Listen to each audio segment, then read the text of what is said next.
Guys, मैं Amar Kumar Kushwaha mathematics में आप सभी का हार्दिक स्वागत है। आज हम लेके आए हैं फिजिक्स का औसत दर्पण के लिए 1/f equal to 1/u plus 1/v का निगमन करेंगे। तो बच्चे ध्यान से समझेंगे।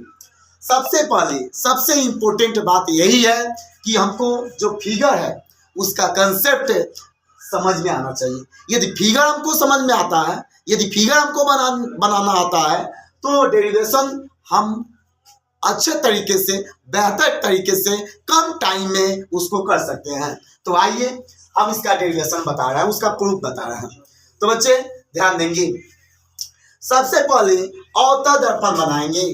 क्योंकि औसत दर्पण बनाएंगे तो उसका फोकस, उसका केंद्र और उसका जो वस्तु है या उसका जो पोल है, जहां जहां होगा हम दिखा देंगे। दिखाने के बाद ध्यान देंगे यह कि जो दर्पण है, जो औसत दर्पण है, उसका द्वारक क्या m1 और m2, क्या m1 और m2 जो फिगर में मैं दिखा कर बता रहा हूं, m1 m2 हम उसका द्वारक जो बनाएंगे वो बना लेंगे। औसत दर्पण के बारे में हमको जानकारी है कि कैसे बनाना है। उसके बाद हम ध्यान देंगे जो वस्तु है ए बी, दो किरण लेकर बनाएंगे। तो फर्स्ट देखेंगे ए बी। तो ए बी से जो प्रकाश किरण जा रही है, ए बी से जो मुख्य अक्ष है, जो दर्पण का मुख्य अक्ष है, उसके समांतर किरण जाएगी। जब समांतर किरण जाएगी तो द्वारक के किसी भी बिंदु से जब पड़ेगी तो वहां पर टकरा के वह कहां से होकर जाएगी, फोकस से। जो हम फोकस से होकर जाती है यह हम जानते हैं। दूसरा किरण लेंगे जो केंद्र से होकर जाती है और अपने ही मार्ग में वापस लौट आती है। केंद्र से होकर जाती है और अपने ही मार्ग में वापस लौट जाती है। तो आइए देखेंगे।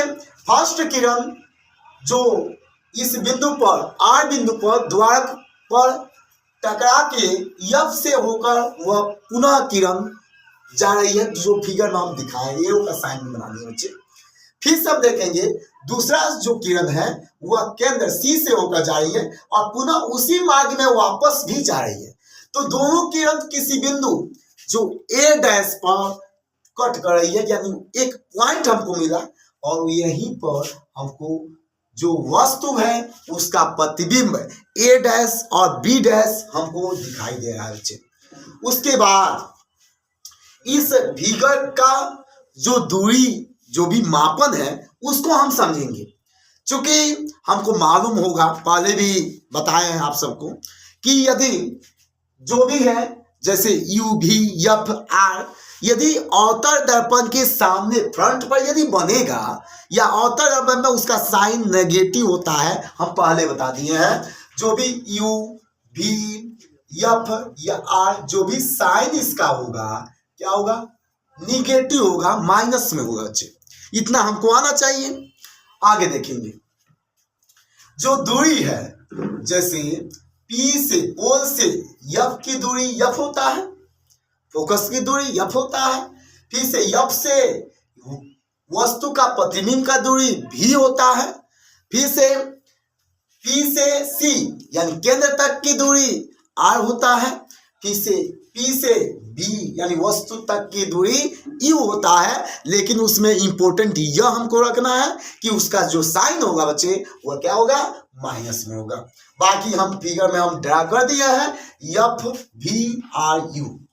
फिर से यदि फिगर को हम ध्यान से देखते हैं तो फिगर में हमको दो त्रिभुज यहाँ पे देखेंगे A B C, this is first, और फिर से A dash B dash C, this is second. यानी this is first figure, this is second figure हमको दिखाई दे रहा है। और दोनों आपस में क्या है, समकोणिक है।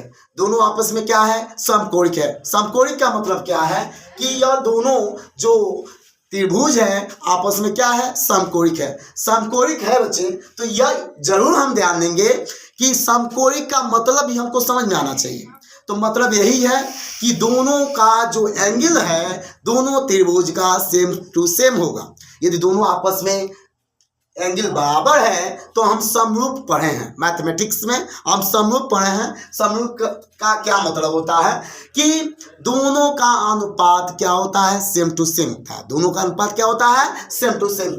यानी कहने का मतलब है जब एंगल बराबर है तो समरूप का हम कंडीशन दिखा सकते हैं। तो आइए हम बता रहे हैं। तो ए बी के बाई में ए डैश बी डैश लिख सकते हैं, किस नियम से, समकोणिक है तो समरूप का कंडीशन से।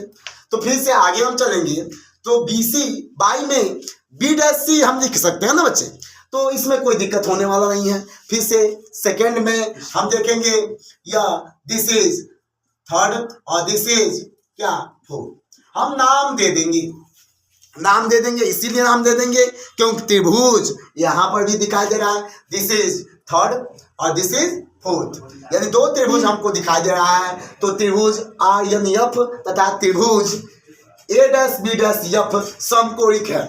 यहाँ पर भी लिखेंगे, जो प्रोसेस ऊपर का किए हैं वही प्रोसेस यहाँ पर भी करेंगे। तो मेरे प्यारे बच्चे, तो यहाँ पर देखेंगे आर्यन, देखेंगे आर्यन के अनुपात में ए डैश बी डैश लिखेंगे, this equal to N F by में बी डैश एफ सेकेंड वाला लिखेंगे, कोई दिक्कत नहीं होना चाहिए। आगे देखेंगे चित्र से, चूंकि मुख्य अक्ष के समांतर यह किरण है तो इसके जो ए बी का जितना डिस्टेंस है उतना ही आर्यन होगा। तो हम लिख सकते हैं क्या, आर्यन इक्वल टू ए बी।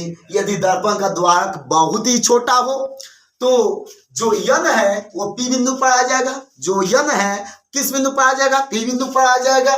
जब पी बिंदु पर आ जाएगा तो हम लिख लेंगे एन एफ इक्वल टू क्या, पी एफ। जो फिगर में हम यहाँ पर लिख कर हम दिखा दिए हैं कि N F equal to P F हम लिख लेंगे, कोई दिक्कत बच्चे नहीं होना चाहिए। आगे देखेंगे कि इसी समीकरण सेकेंड